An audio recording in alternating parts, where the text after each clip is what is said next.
Hey guys, it's me Daniel. Today I'm going to teach you how to tune your kalimba. So, when your kalimba, it should come with a bag and then some instructions on how to play the kalimba and with the kalimba itself and a hammer. This hammer is a special hammer and so it tunes the kalimba.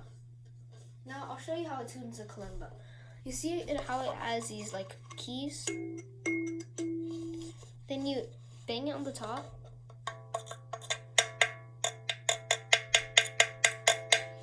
In order for it to sound like something, because this, if you know on a guitar or some kind of string instrument, when you hold it closer to the place where you pluck it, it sounds higher.